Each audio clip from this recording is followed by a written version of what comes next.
왜 취미를 시작했고 어떻게 취미를 발견했는지에 대한 이야기를 해드릴 거예요.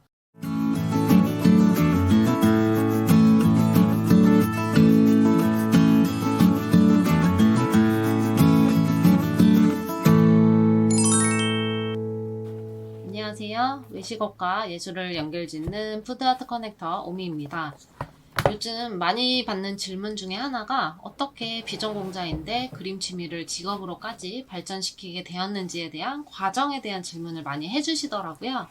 그래서 어떻게 취미를 발견했고 또 어느 정도의 기간 동안 취미를 유지해서 수익을 만들게 되었는지 그 과정을 1편, 2편 나눠서 말씀드리려고 해요.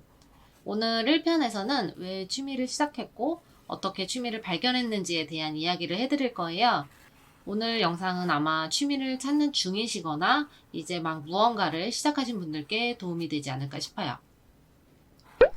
제가 지금 하고 있는 일은 오일 파스텔로 음식 그림을 그려서 외식 매장에 아트 작업을 하고 있고요.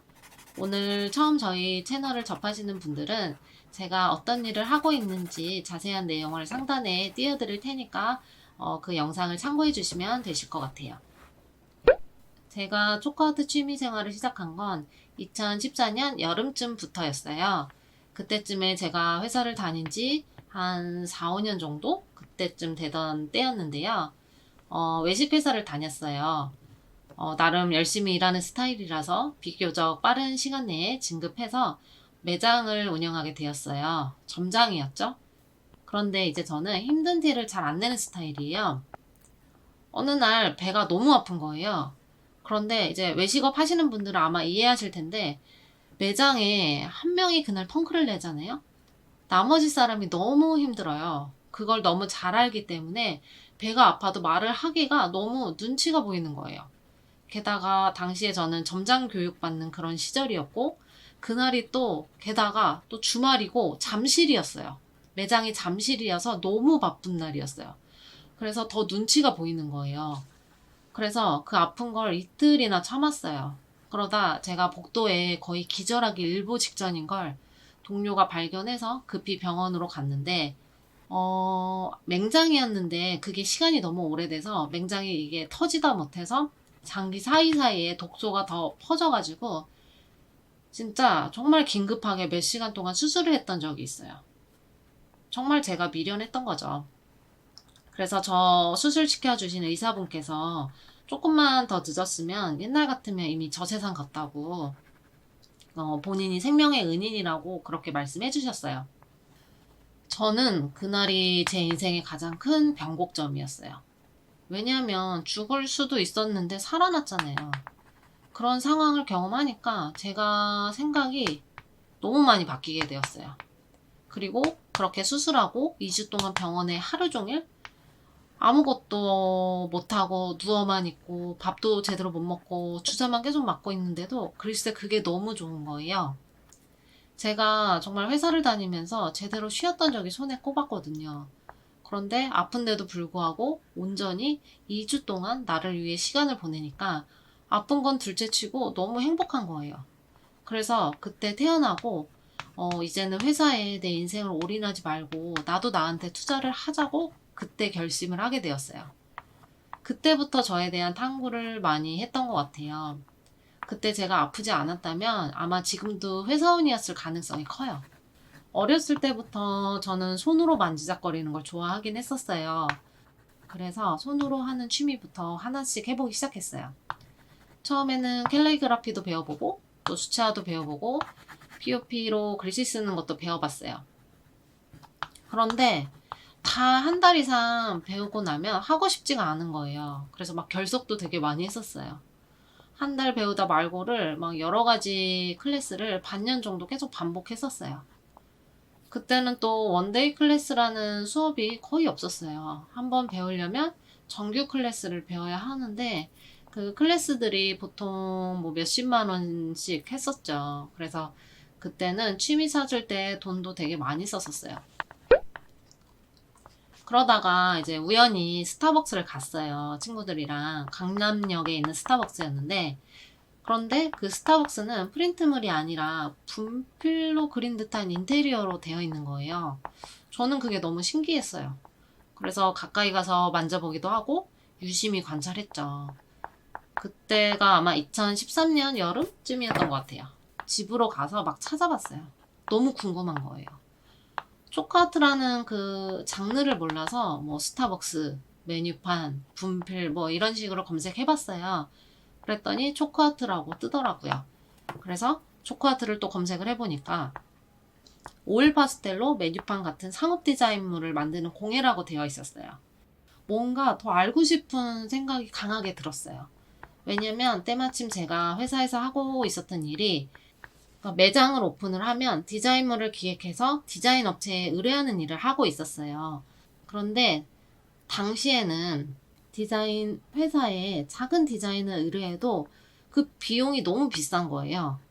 그때는 디자인의 D자도 잘 모를 때니까 가격이 왜 이렇게 비싼가라는 의구심을 가지면서도 의뢰를 할 수밖에 없었어요.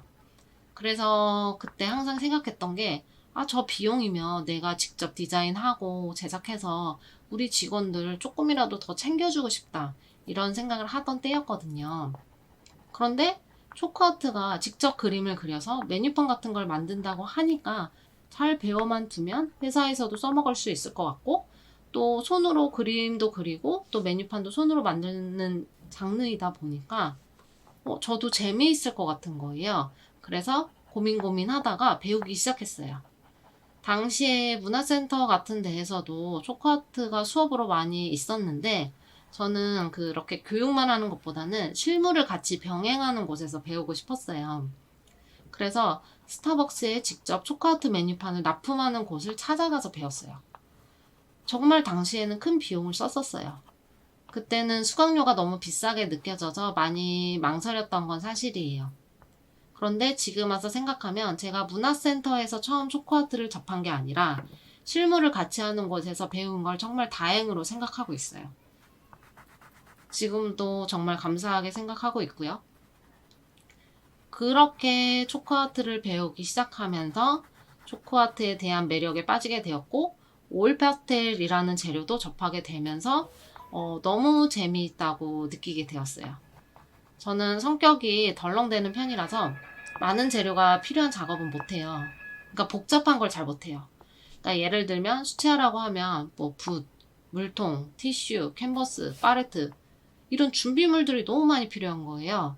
그런데 올 파스텔은 올 파스텔만 있어도 되는 거예요. 재료도 간단하고 또 재료 자체가 투박하니까 제가 조금 뭐 틀려도 그렇게 티가 안 났어요. 선이 정교하지 않아도 그림이 멋스럽게 보이는 거예요.